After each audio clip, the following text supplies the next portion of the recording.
Hai, Assalamualaikum warahmatullahi wabarakatuh. Selamat datang kembali di channel aku, Panda Rifani.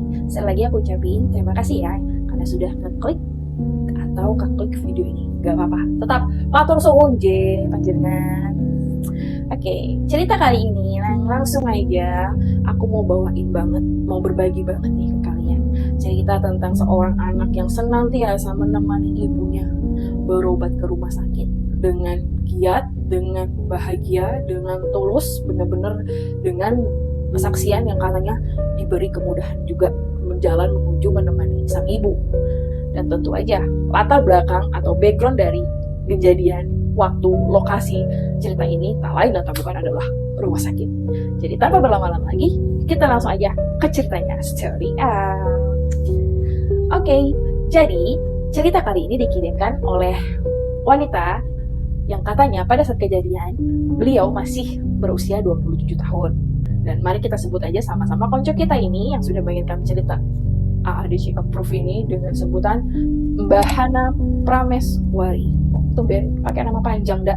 Ya nanti ada kaitannya cok. Jadi dengerin dulu. Mbak Hana ini dan beliau memiliki latar belakang pekerjaan yang alhamdulillah jadi cok.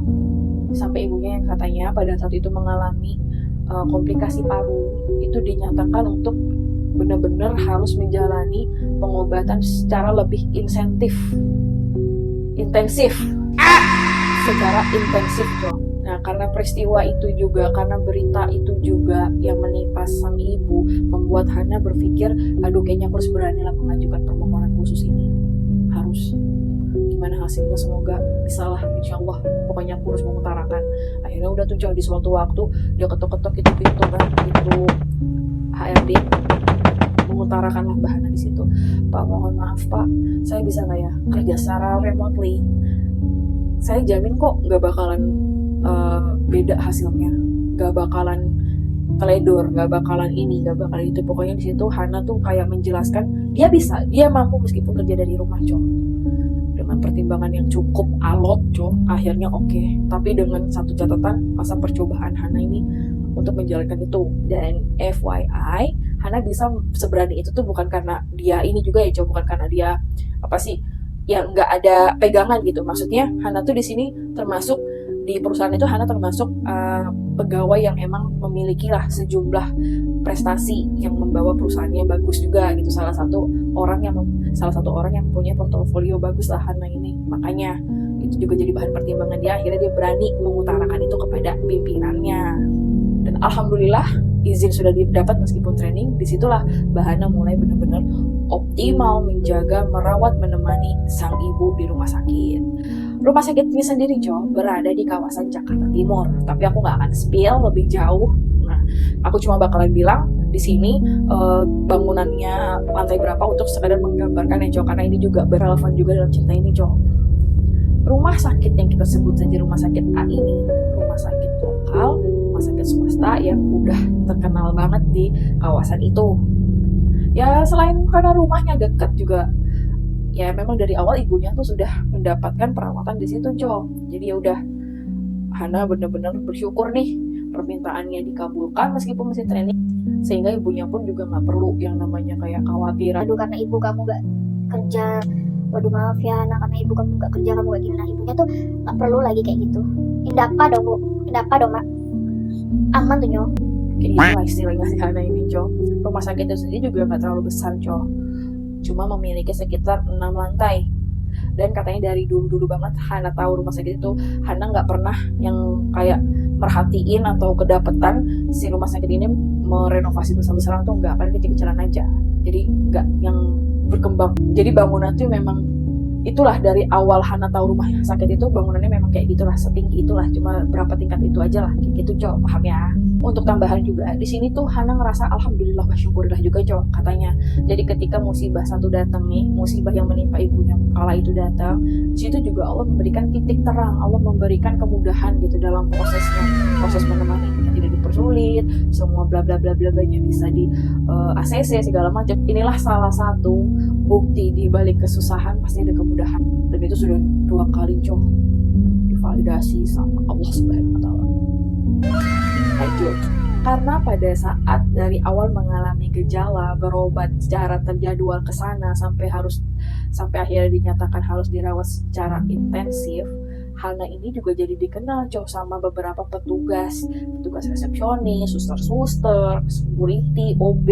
Jadi mereka tuh kayak pada ramah gitu ke Hana nih, Mbak Hana, kayak gitu Nah dari situ juga karena Mbak Hana udah dikenal sama petugasnya, Mbak Hana udah ini, itu berarti kan emang image Mbak Hana ini udah sering lah orang nampak dia di situ kan. Di situ juga Hana jadi ingat. Jam berapa nih? Jam 00 Jo. Nah di situ juga Hana hafal tuh sama bangunan-bangunan, ruangan-ruangan, sisi ruangan di sana, tanpa lagi membaca atapnya, tanpa lagi membaca papan informasi di atas tuh oh kesini radiologi, kesini jantung, kesini THT, tanpa baca-baca lagi tuh Hana pokoknya sudah hafal deh rumah sakit itu gitu. Saking detailnya dan saking memang udah orang tahu lah bahannya di situ kan, dia tuh sampai tahu lift mana gitu yang sekiranya saat digunakan tuh lebih enak, maksudnya nggak guncang, nggak agak berdenyit-denyit. Kadang kan ada kayak gitu yang lift ya bikin kita tuh masuk tuh berharap lebih cepat daripada tangga, tapi malah deg-degan tuh ada juga loh kayak gitu. Kalian hati-hati ya, selalu baca bismillah mau kemanapun pokoknya ya. Nah Hana tuh sampai tahu di rumah sakit itu, oh lift yang kiri nih yang kurang bagus. Sampai Hana juga udah speak up, Mbak itu kayaknya liftnya agak kurang ini loh, harus di ini loh panggil ahlinya atau apanya. Karena kalau yang misalnya yang naikin lansia atau apa cukup buat was-was juga, bunyinya itu sampai berdenyit-denyit gitu pada saat itu katanya. Cukup menarik dan membuat Hana juga khawatir kepada pengunjung atau pasien yang lain kan Nah suatu malam ketika salah satu kebiasaan Hana ini meninggalkan ibu yang memang lagi tidur ya bukan ditinggalin secara terang-terangan atau secara dibiarin, itu bukan, karena lagi tidur. Hana ini ke bawah menyelesaikan beberapa tugasnya yang tadi sempat ditunda dan sedikitlah mengganjal, mencari-cari makanan camilan untuk mengganjal rasa lapar dan hausnya. Dan di sini masih aman nih sampai ketika dia ngeliat arloji di tangannya. Aduh di jam 11 gue harus balik nih ke tempat ibu. Nanti ibu nyariin gimana. Udah tuh dengan bergegas menutup laptopnya, menaruh dengan bayi kertasnya lagi, dengan cemilan masih ada di gigit di bibirnya tuh dengan aqua yang dia pegang, dia masih inget banget tuh detailnya. Dia akhirnya bergegas untuk kembali ke ruangan ibunya. Nah pas dia di depan lift tuh by the way ruangan ibunya itu di lantai 4 ya Ibunya bawa tas, minum, gigit cemilan. Dia nunggu di depan lift. Tentunya apa? Di depan lift yang di sebelah kanan. Katanya kan yang lebih bagus tadi. Di depan lift. Itu yang berdenting duluan. Ting! Itu lift yang sebelah kiri Yang tadi sudah aku jelaskan di awal, yang juga dijelaskan sama Mbak Hana. Itu lift masih berdenyit-denyit, masih ngadet-ngadet gitu loh. Karena walaupun itu liftnya udah sampai di situ, dia nggak naik situ, dia nggak naik ke lift itu gitu. Dia masih tetap kekeh nungguin lift yang satu lagi, yang dikira Mbak Hana ini memang dikira dan dirasa Mbak Hana ini aman gitu. Tapi kok ya wis 1 menit, 2 menit, 3 menit itu nggak turun-turun. Jadi kayak ditahan sama orang yang di lantai atas, ditahan buat apa ya? Kan biasanya ada tuh kalau petugas atau bahkan OB gitu kan bawa-bawa yang tempat cuci pel, tempat ember pel gitu kan kadang lewat lift juga ya. Atau ini Mbak Hana tuh cukup kayak mikir, gue berkatan itu ya. Karena dia pikir ya mungkin karena udah malam ya udah aktivitas petugas-petugas tuh ya berkurang gitu. Tapi ini enggak, tentu aja ini masih kepikiran sama ibunya, takutnya kebangun nyari-nyari gitu kan Yowes mau gak mau Hana masuk ke lift di sebelah kiri, yang disclaimer sekali lagi liftnya itu sedikit buat Hana deg-degan. Udah tuh kan masuklah dia tuh ke dalam lift itu nah pencetlah dia kan ke lantai yang pengen dia tuju, lantai 4. Sambil berdoa tentunya. Di situ Mbak Hana cuma sendiri dan dia terdiam untuk kayak siap-siap nih merasakan getaran-getaran yang bakal terjadi, yang seperti yang udah pernah dia rasain gitu. Tapi setelah dia rasa-rasa itu lift kayak nggak bergerak Saat itu refleks wajah dia melihat ke informasi lantai berapa yang ada di atas itu. Tapi tahu layar yang menunjukkan ini lantai berapa itu mati gitu. Langsung pencet tuh tombol buka, tapi nggak kebuka-buka tuh liftnya, bener-bener nggak kebuka sama sekali. Akhirnya sembarang tuh dia tekan tombol 1, 2, 3, 4, pokoknya sembarang deh. Kenapa sini? Dan akhirnya pada malam itu malam yang dia klaim malam tak pernah terlupakan sepanjang hidupnya terjadi. Jadi ketika terakhir Mbak Hana mencoba mengklik tombol-tombol yang ada di tembok lift itu, Cok, gak berfungsi, ditambah atasnya mati, gak ada keterangan itu lantai berapa. Tahu-tahu apa, Cok? Itu pintu berdenting, Cok, ting, langsung kebuka. Di situ si Hana langsung kayak, aduh, di mana ini? Kenapa dia nanya di mana ini, Cok? Karena di situ situasi gelap, Cok. Dia mikir kan, apa mati listrik ya? Tapi masa rumah sakit gak punya genset segala macam, udah mikir sana-sana kan. Sepanjang dia berpikir itu di mana, kok gelap segala macam, itu kaki gerak juga, Cok. Jadi bukan cuma diam, aduh aku di mana ya? Enggak. Mbak Hana nih malah tetap juga, Hana nih ya juga jalan, juga lihat sekitar, pantau sekitar. Aku di mana nih ya? Aku di mana? Kalau dibilang gelap banget sampai gelap gulita tuh enggak. Cuma memang gelap, dan Hana nih sepanjang Hana udah ngiderin itu rumah sakit, Hana nggak pernah lihat lantai ini, nggak pernah, Cok. Dia bener-bener tuh keliling sana keliling sini kan matanya. Dan akhirnya langkah dia terhenti. Begitu ia menelusuri lantai itu dan melihat ada jajaran bangku plastik yang sudah tersusun rapi di depan meja resepsionis yang kosong. Hana tuh berpikir di situ, Cok, ini ruangan apa ya? Kok begini gitu. Tapi ya benar, bangku-bangku yang tersusun itu emang bangku-bangku yang pada saat ia lihat di lantai-lantai lain juga seperti itu susunannya. Terus meja resepsionisnya juga iya meja resepsionis yang dipakai di lantai-lantai atas gitu kan, meja-meja informasi resepsionis yang biasa dipakai di atas juga. Gak ada yang beda, cuma bedanya satu, itu gelap aja gitu, gelap yang remang gitu loh, cuma masih kelihatan tapi gak jelas gitu loh. Dan di situ apakah Mbak Hana takut? Tentu saja tidak. Beliau terus menapak sekali, dua kali tapak, tiga kali tapak, makin dekat karena rasa penasaran sudah membludak tuh, Cok. Hingga akhirnya dia melihat ada satu wanita duduk di salah satu bangku yang tersusun di sana, Cok. Kalau dilihat dari seragamnya si wanita ini ya pasien, karena memang seragamnya itu pasien gitu, Cok. Langkah Mbak Hana terhenti, tapi matanya benar-benar mengarah. Mata Mbak Hana sih posisinya tegak, ya kan? Posisinya tegak. Terus kedua tangan si pasien itu juga berada di kanan kiri sisi kursinya. Jadi emang gitu. Dan pandangannya tuh lurus ke depan ke meja resepsionis yang kosong, Cok. Yang katanya cuma ada suara dari telepon yang gak diangkat-angkat. Begitu Hana melihat sosok itu, Hana nggak sama sekali nggak berpaling, Cok. Nggak membalikan tubuhnya kembali ke lift, enggak. Tapi Hana justru malah mau menghampiri si sosok pasien itu. Bermaksud hati bertanya, menjawab nih rasa penasarannya, Mbak, oh ya kita di mana sih nih? Kira-kira ini ruangan apa ini? Di mana? Hana tuh pengen kayak gitu, jadi memang positif banget, dia nggak punya kepikiran apa-apa. Sumpah loh, aku nggak punya pikiran apa-apa pada saat itu. Aku nggak mikir aneh-aneh.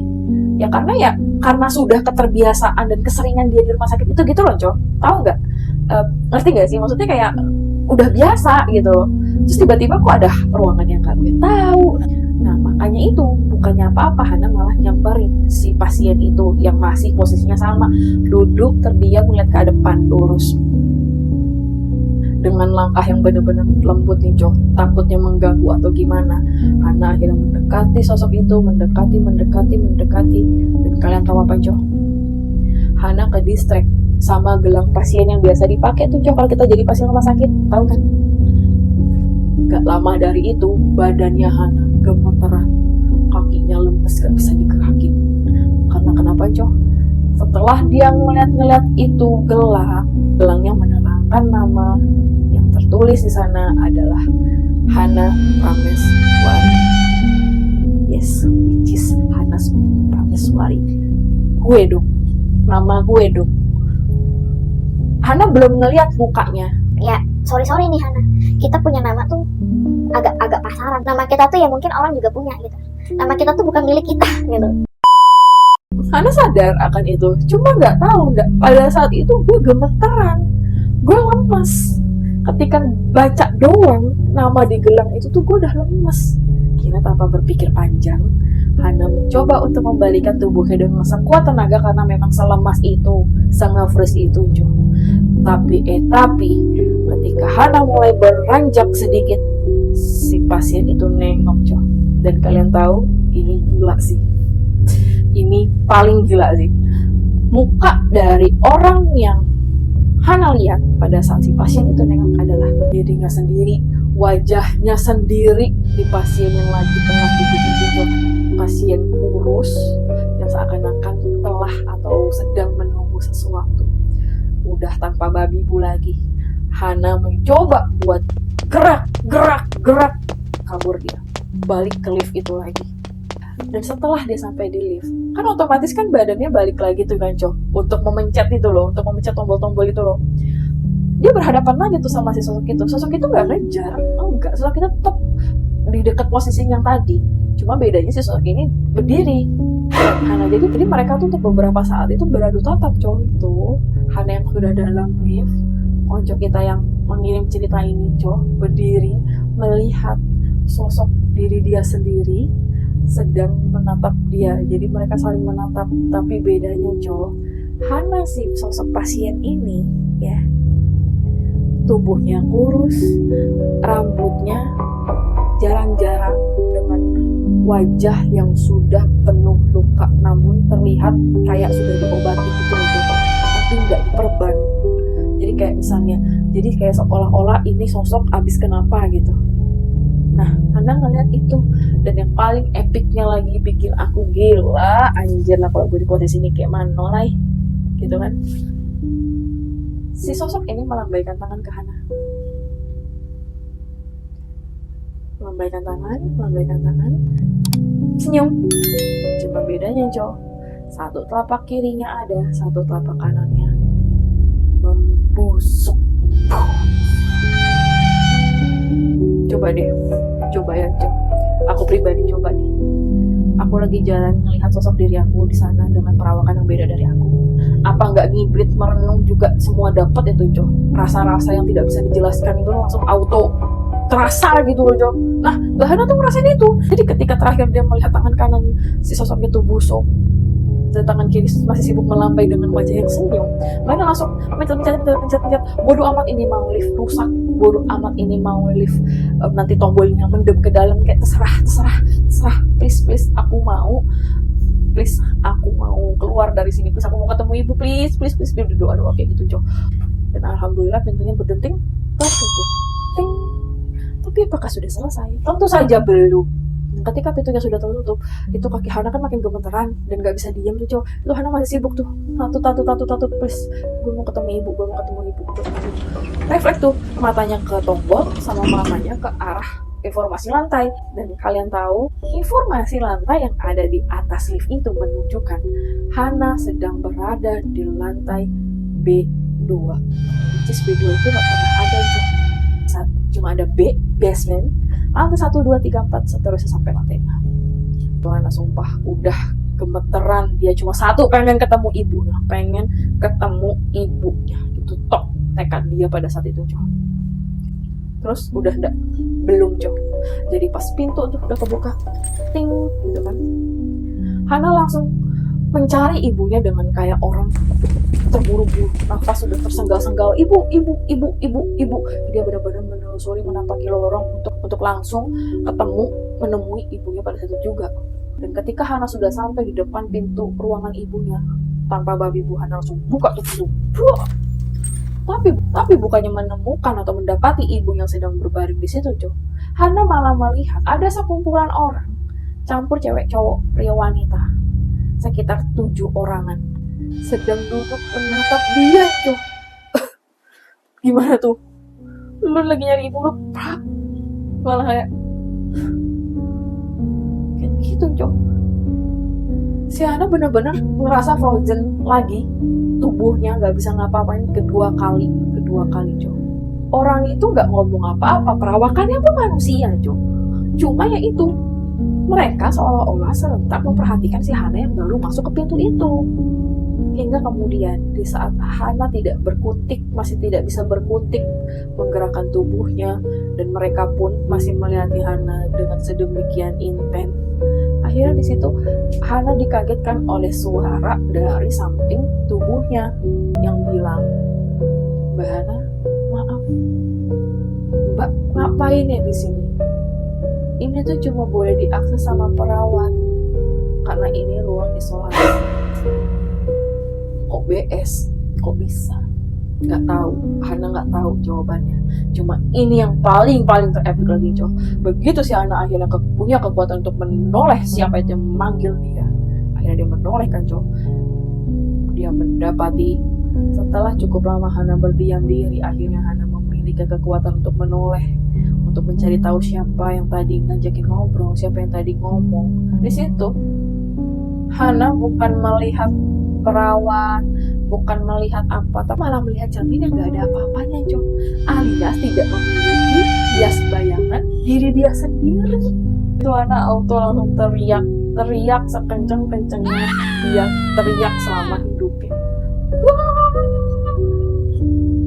Hingga yowes, betul sekali kamu, Cok. Hana pingsan. Agak beberapa saat kemudian Hana sadar setelah Hana mendengar suara ibunya yang ternyata ada di sampingnya. Jadi Hana di situ dibaringkan dan diletakkan di satu ruangan bersama ibunya. Ketika sadar Hana tuh, dan di situ juga Hana langsung memeluk ibunya seerat-eratnya dengan tangisan yang sangat amat kayak terdengar sedih gitu aja. Ya Hana mengaku itu tangisan benar-benar tangisan kayak dari hati banget gitu, kayak ada sesuatu yang sedih sekali ditumpahin semua tuh air mata saat meluk ibunya. Dan ibu dari Hana sendiri juga nggak yang sibuk kamu kenapa apa, enggak. Ibunya malah bilang, Hana mulai lebih bermawas diri, menjaga diri, karena ibu percaya kamu akan baik-baik aja. Gimana tuh, Jo? Ibunya ngomong kayak gitu. Jadi gak warawiri ngomong ada apa, kenapa, enggak. Tiba-tiba ngomong kayak gitu. Itu yang membuat Hana lebih memeluk ibunya di sepanjang malam itu, Jo. Kalimat setelah ia menceritakan peristiwa di malam ketika Hana ini memeluk ibunya, Jo, Hana di situ menambahkan, ya Allah, ndak, kira-kira gue matinya kenapa besok-besok ya? Gimana gue ya? Karena pada saat terjadi itu, karena pada saat Hana mengalami itu sampai sekarang, Jo, beliau sangat hati-hati dalam menggerakkan atau dalam melakukan sesuatu, gak mau yang benar-benar sembrono. Dia masih keinget tuh, Jo, sosok Hana pasien yang dia temui, yang muka dan namanya mirip dia. Hana sangat amat menjaga dirinya, benar-benar mengikuti itu wejangan nasihat ibunya. Sampai detik ini, cerita ini aku bawain, aku share ke kalian, Cok. Di situ Hana juga menambahkan, Panda gue takut banget, gue mau, kalaupun umur gue gak panjang, kalaupun nanti udah pada saatnya gue harus pergi, gue harus udah suruh pulang, gue mau dalam keadaan baik-baik aja. Amin ya robbal alamin. Semoga itu bukan cuma untuk Hana, tapi untuk kita semua ya, Cok ya. Jadi orang yang tidak liburan kemanapun juga sebenarnya cukup berat ya. Itu nggak santai tahu, tapi malah dibuat astagfirullah terus, istighfar terus melihat berita-berita kecelakaan karena libur lebaran ini ditambah faktor cuaca, Co. Ya Allah, Co, aku tuh sama sekali nggak pernah bosan, Co. Nggak perlu kok, Co, bayar aku buat ngingetin, nggak perlu kok, Co, masang-masang apa, nggak perlu kok, Co, traktir, nggak perlu. Aku akan terus mengingatkan baik konco, aku, narasumber, Hana semua. Semoga kita semua dalam perlindungan Tuhan selalu dimanapun sama siapapun kita berada gitu ya. Amin ya Allah ya robbal alamin. Oke, jadi itu dia cerita dari Hana Prameswari yang mengalami keanehan-keanehan di rumah sakit yang katanya sampai sekarang ogah dibahas.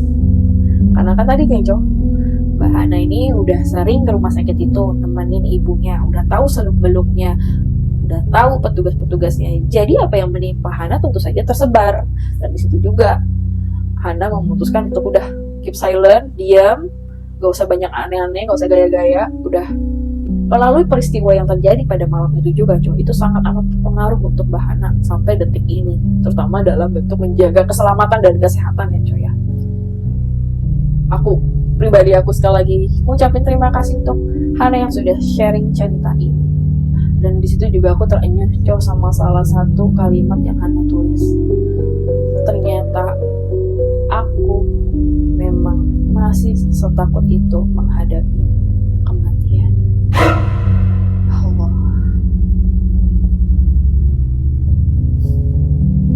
Nah, Jo, maksimalkan persiapkan Sekali lagi aku ucapin terima kasih kepada Hana yang sudah mengirimkan cerita ini.